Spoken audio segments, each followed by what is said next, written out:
Dear viewers, our topic today is the contrast between Romanticism and Classicism. Romanticism arose in the late 18th century as a reaction against the rationalism and artificiality of Classicism.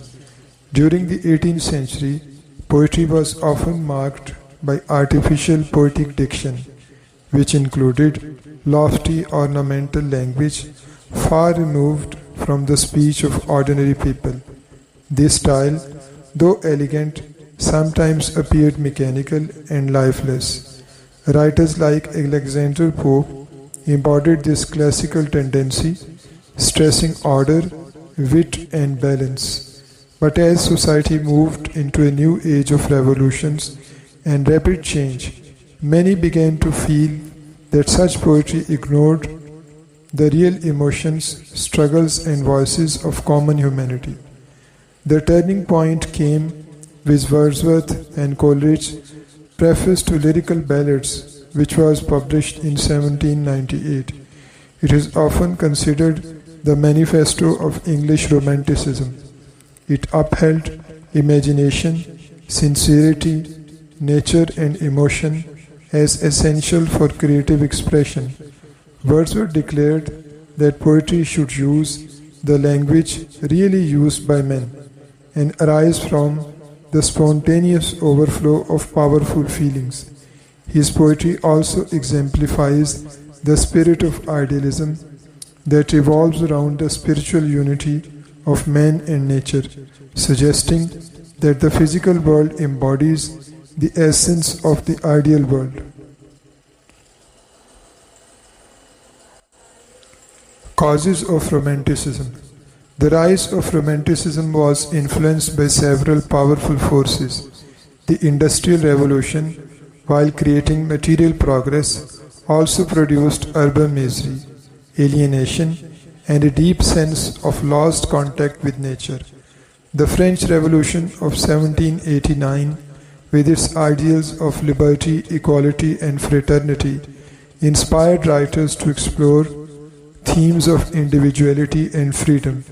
At the same time, Enlightenment rationalism was increasingly seen as cold and mechanical, unable to capture the mysteries of spirit and imagination. The revival of folk traditions, ballads, and medieval themes gave Romanticism added impetus.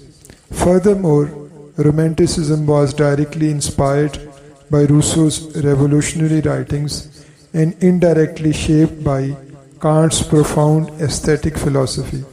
The result was a richly transformative movement that celebrated nature and imagination on the one hand and inner truth and moral certitude on the other. Let us now turn our attention to the characteristics of Classicism. Number 1. Idealization of antiquity. Classicism looked back to ancient Greece and Rome as perfect models of art, order, and harmony. Writers believed that imitating the ancients provided the best guide for producing noble and enduring literature. This self-conscious traditionalism of Classicism reflected a reverence for the rational sobriety of Latin literature. Number 2. Rationalism and universal order. Reason was considered the supreme faculty, and truth was seen as something external, objective, and universal. Pope's statement, "Order is heaven's first law," prescribed order as a fundamental principle of the universe.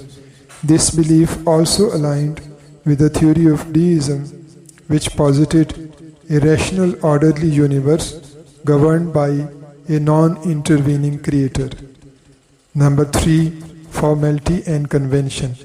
Classical writers respected the rules of genre, decorum, and structure. Poetry, drama, and prose were expected to follow established patterns, producing dignity and restraint in expression.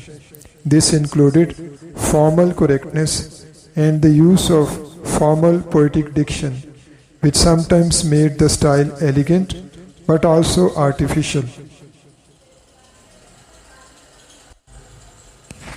Number 4. Objective perspective. Art in classicism aimed to mirror reality with clarity and balance. The focus was not on individual emotion but on universal human experience expressed with calmness and control. This reflects impersonal objectivity and a realistic recognition of things as they are, avoiding excessive imagination or sentimentality. Number 5. Conception of truth. Reality was thought to exist independently of the self, and knowledge came through reason, observation, and adherence to universal principles. This outlook required the acceptance of established religious and philosophic creed, ensuring that literature affirmed traditional truths rather than questioning them.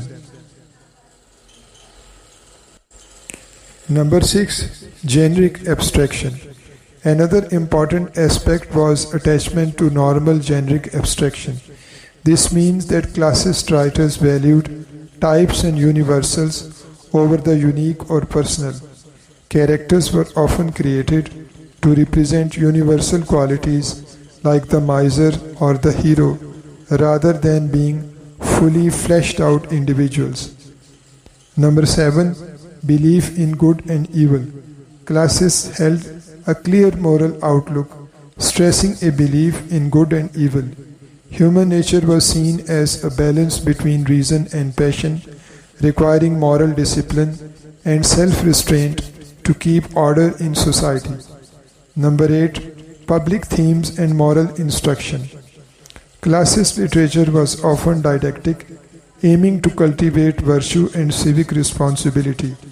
In an essay on man, Pope reminds us that the proper study of mankind is man, emphasizing a moral and instructive purpose. This goes hand in hand with the expression of accepted moral truth and a concern with public themes.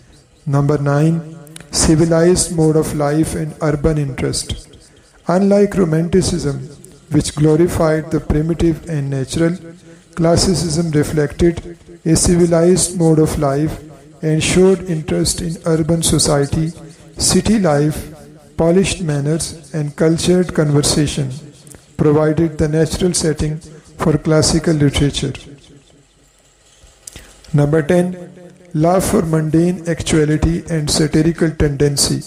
Another feature of classicism was a love for mundane actuality, a concern with the concrete, everyday realities of human life. Writers often combine this with a satirical tendency, using wit to expose human follies and correct social vices, as seen in Pope's sharp verse satires.